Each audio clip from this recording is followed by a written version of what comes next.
Hi viewers, ఈరోజు Chandrababu Naidu and Pawan Kalyan వారిద్దరు కూడా పొలిటికల్గా వేస్తున్న ప్రతి ఒక్క అడుగు కూడా ఎంత బాగా ఉంది అంటే నాకైతే నేను కోరుకున్నటువంటి వైసీపీ రహిత ఆంధ్రప్రదేశ్ చూడబోతున్నా నాకు అనిపిస్తుంది.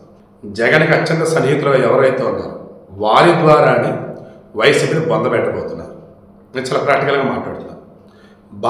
బాలినేని శ్రీనివాసరెడ్డి జగన్ ఫ్యామిలీకి చాలా సన్నిహితుడు, వైఎస్ ఫ్యామిలీకి చాలా సన్నిహితుడు.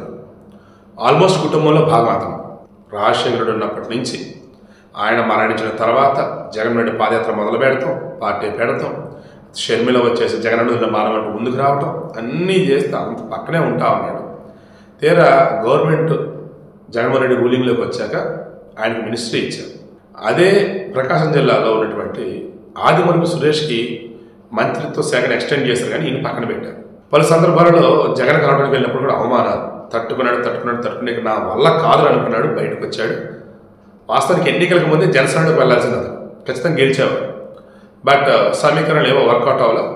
ఇక ఎన్నికల్లో జగన్మోహన్ రెడ్డి పార్టీ ఓడిపోయింది. ఆ తర్వాత అతను వచ్చేసి జనసేనలోకి వచ్చాడు. వచ్చినప్పుడు టీడీపీ చాలామంది వ్యతిరేకించారు. ముఖ్యంగా ఒంగోలు ఎమ్మెల్యే దామచర్ల జనార్దన్ వ్యతిరేకించాడు. మరికొంతమంది ఒకటే అన్నారు, ఈరోజు వైసీపీని వీడి వేరే పార్టీలోకి వస్తూ ఇక మమ్మల్ని ఎవరైనా చేయలేరు అనుకుంటున్న వాళ్ళు ఎవరైతే ఉన్నారో గుర్తుంచుకోండి, మిమ్మల్ని వదలమన్నారు. ఇక జనసేనలోకి వచ్చిన తర్వాత కానీ బీజేపీలోకి వచ్చిన తర్వాత కానీ వైసీపీ వాళ్ళు ఎవరైతే ఉన్నారో వాళ్ళు నోరు తెరిచి అడ్డదండి ఎవరు మాట్లాడుతున్నారు, పద్ధతిగా ఉంటున్నారు. అలా ఇప్పుడు బాలినేని శ్రీనివాసరెడ్డి తన బలాన్ని చూపించాలి. ఏ రకంగా? ఇదిగో ఆంధ్రప్రదేశ్లో వైసీపీ ఖాళీ అవుతుంది. పవన్ కళ్యాణ్ ఏదైతే గతంలో చెప్పాడో వైసీపీని పాత్రని తొక్కుదని చెప్పేసి అదే నిజం చేయబోతా ఉన్నాడు. సో విషయం ఏంటి మరి? రేపు 5వ తారీఖున బాలినేని శ్రీనివాసరెడ్డి ఒంగోలు వేదిక ఒక పెద్ద సభ పెట్టబోతా ఉన్నారు. దానికి పవన్ కళ్యాణ్ వస్తూ ఉన్నారు. అయితే ఆ సభలో మీకు మేబీ మీలో కొంతమంది ఇమాజిన్ చేయొచ్చు, ఇంకొంతమంది ఊహ కూడా అందరి విధంగా భారీగా వైసీపీ నుంచి జనసేనలోకి వస్తున్నారు. ట్విస్ట్ చెప్పిన కాంగ్రెస్ నుంచి కూడా జనసేనలోకి వస్తున్నారు. రేపు 5వ తారీఖు కనపడింది మనకి.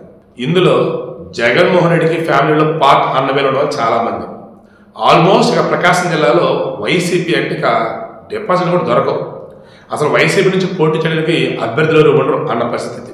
ఈవెన్ కేఏపాల్ పార్టీ నుంచి కూడా పోటీ చేయడం రెడీగా ఉన్నారు, కానీ వైసీపీ అంటే ఇక రామ్ అనేటట్టుగానే ఈరోజు అంతా ఉన్నారు. సో ప్రాక్టికల్గా మాట్లాడుకుందాం. ఈరోజు జగన్మోహన్ రెడ్డికి సంబంధించి వైసీపీలో ఉన్నటువంటి వాళ్ళు ఎవరు ఏంటి అంటే వేరే ఏ పార్టీకి వాళ్ళ దగ్గరికి తీసుకోదు.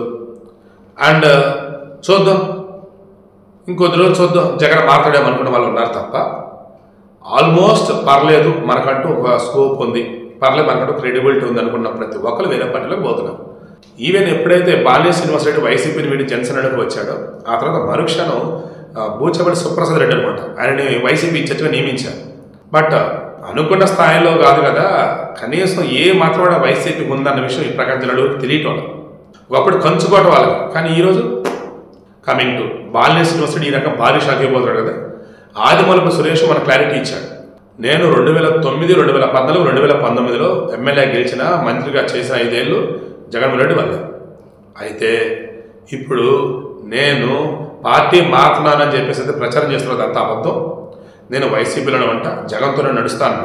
బట్ మనకంత సమాచారం ఆదిమూలపు సురేష్ వచ్చేసి మరీ వరస్ట్ కాంట్రవర్సీ ఏమీ లేవు ఆయన మీద. బాగా చదువుకున్నవాడు, ఎడ్యుకేషన్ ఇన్స్టిట్యూషన్స్ కూడా ఉన్నాయి, ఎస్సీ. మేబీ టీడీపీ అతన్ని తీసుకోవచ్చు. మన చంద్రబాబు గారు ప్రచారం చేస్తున్నప్పుడు ఒక మూమెంట్లో గొడ్లెప్పుకుని మరి వెళ్ళింది కూడా ఇతనే.